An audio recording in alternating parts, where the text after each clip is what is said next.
This community and this plant was dead on arrival when I was elected president. We've watched in the last 20 years 65 plants close with no action. It's been the story of the working class in this country for decades, and we've got to stop it. The Belvidere Chrysler plant is shutting down once again. Employees have already faced several closures this year. Union workers, they're angry this morning after learning that they're losing their jobs at an Illinois Jeep plant. In March, over 1,000 auto workers at a Stellantis-owned Jeep plant were laid off and their factory shuttered. Workers were given one option: relocate to another plant or lose your job. We had people crying in the plant, upset. We've had people transferred to our plant. We saw the devastation that created. Now here we are, we're in that same boat. We're gonna have to move somewhere. It was awful. I've already gone through one plant closing. I don't know how I would have done another one, having to move my whole family to who knows where, or to anywhere. But for the first time in American history, an auto factory slated for closure is reopening. Tens of thousands of workers at Jeep maker Stellantis will soon be returning to work as the company has agreed to a tentative agreement with the United Auto Workers Union. Things seem impossible until someone's willing to fight for them and prove that it's not. It's bringing life back where we were dead in the water. It's probably going to be the best union meeting I've ever given. It was fantastic. People were hooting, hollering, crying, calling people saying, hey, I don't have to move. We get to stay here.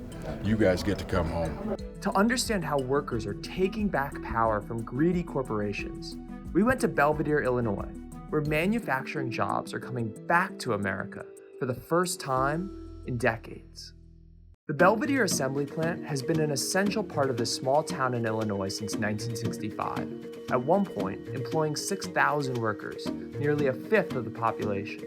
Well, with Belvidere, like you see, we sit in the middle, like kind of nowhere, and it's unlike on the East Coast or maybe the West Coast where it's a lot of population. So this plant means a lot to this community, to the mom and pop shops, to business owners, to everyone. Ahead of contract negotiations with the United Auto Workers this year, Stellantis announced that all production would be halted at the plant by March.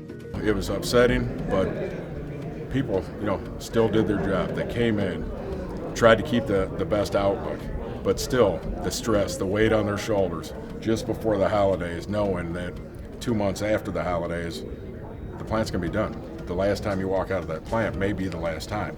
Reopening, I had hope, I had faith.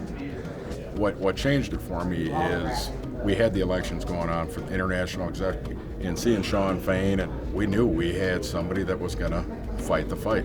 People said that what he wanted was too much. People said that he was too militant. And I think what he proved is that those things are not bad things. They're actually good things.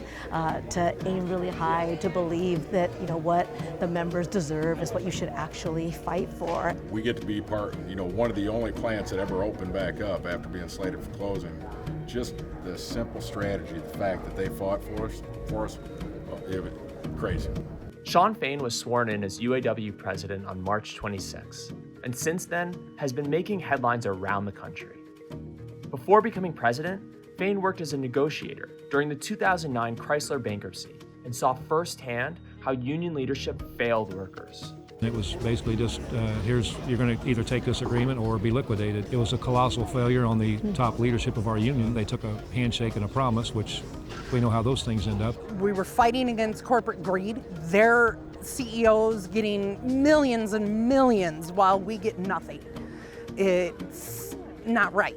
We're the ones that are building the vehicles that allow the companies to make the money that they make, and they treat us, pretty poorly. Fain vowed to change course as head of the UAW. When I came into office just 7 months ago, nobody thought we could accomplish what we've accomplished. Reopen Belvidere? Forget it. Win a just transition to EV battery work? It's impossible. We not only saved Belvidere, bringing back assembly jobs, we went even further. We secured over 1,000 battery jobs for Belvidere with a minimum floor where the wage will be over $30 an hour by 2028, which gives us the opportunity to bargain for that in 2028. Once sworn in, Fain got to work gearing up for a stand-up strike, a process whereby only a select number of strategic locations are called upon to walk out. 2019, people were striking, but they really had no idea what the hell they were out there for. So we wanted our membership to get rallied around our issues.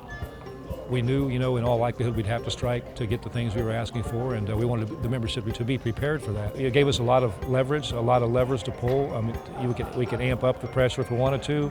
We could reward companies if they were moving in the right direction, and we could punish the ones that weren't. And it really unfolded perfectly. But there was another key piece to getting this plant reopened: help from political leaders in state and federal government. It would be very different if the former president was in it. When he was president, automobile factories closed. When I've been president, they've opened. Look at Lordstown, Ohio, Lordstown Assembly. He was president then, and we saw what happened there. A large American factory stopped production today after more than half a century. 1,600 workers at the General Motors plant in Lordstown, Ohio are affected by this. It would be the same story here at Belvidere. In 2019, GM workers were on strike for 40 days. Never heard from him, never heard a word. He has no respect for unions, never has, doesn't think they make sense. I believe unions not only help bring a fair wage and work conditions for the employees who work or the union members, but it spreads beyond unions. I've invested in America. In Americans, not send jobs overseas, but find cheaper labor to send products back here. We're making jobs here and sending product overseas. The federal government and the state of Illinois gave Stellantis incentives to reopen and expand their operations in Belvidere.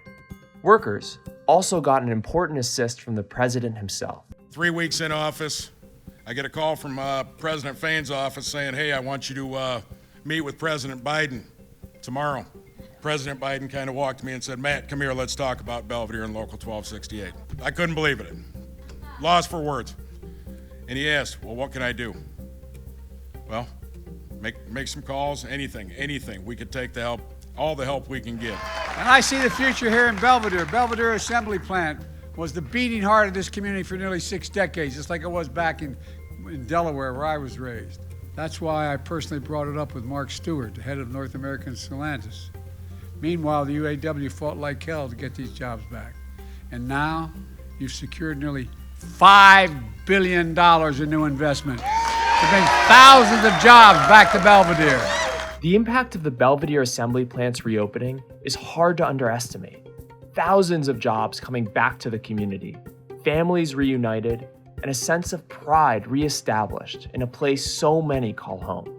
Businesses will flourish again, places will reopen. If we would have shut down, it would not only have devastated Belvidere, but all the surrounding cities like Rockford, Roscoe, all of those other cities that depend on Belvidere. So it only didn't save Belvidere, it saved the whole community, the whole area. I'm excited for our up-and-coming brothers and sisters. It's going to breathe life back into a community, and it's something that's never been done before, to open up a plant and to help secure jobs here in America.